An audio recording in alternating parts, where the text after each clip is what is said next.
that are ill and those who want the troublemakers gone. Is a house worth your life? Is a house worth your children? They've told me there's no cure for what I got. I'm slowly, it's killing me. It could be any little bush town, your own slice of heaven. But what if it was killing you and no one believed? What's your prognosis? There's nothing they can do. Ross Whitney was a miner, an active man.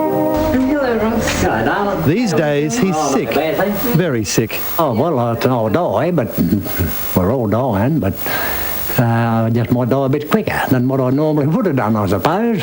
Rosebery prides itself on being a friendly town. But watch the good humour evaporate when toxic heavy metals get a mention. I've lived here all my life. I'm 71 years of age, and I know people that's lived in that street for years. No one ever had that trouble.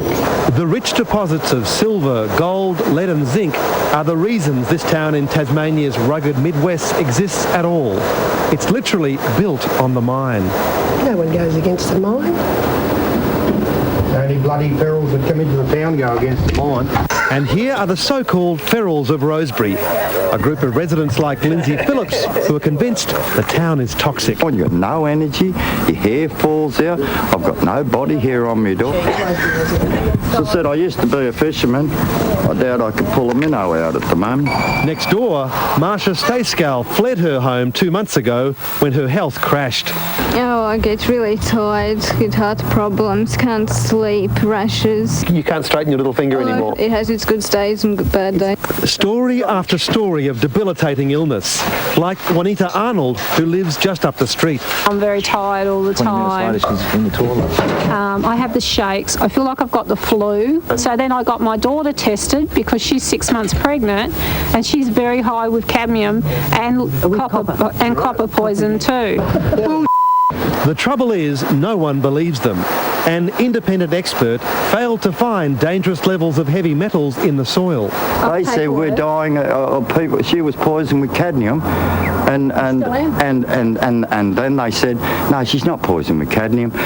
The tests were contaminated through leaching of cadmium from yellow plastic bottle tops on test tubes. When the tests came back negative, sympathy disappeared.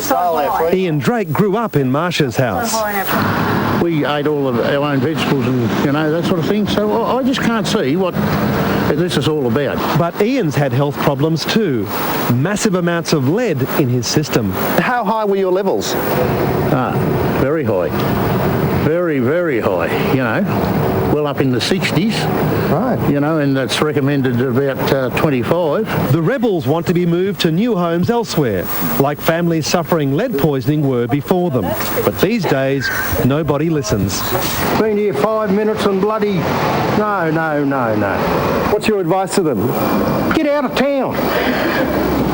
Everybody watching this will be asking the same question. Why do you stay here if it's toxic? Because we're pensioners, we're economic prisoners here. What's making them sick might be a mystery. All Ross Whitney knows for sure is that he's dying, and the cause is heavy metal poisoning. I can't prove that I got this at Rosebery. I can't. You got it somewhere? Someone's got to, well, no one wants to find out where I got it. That's what eats me up the most.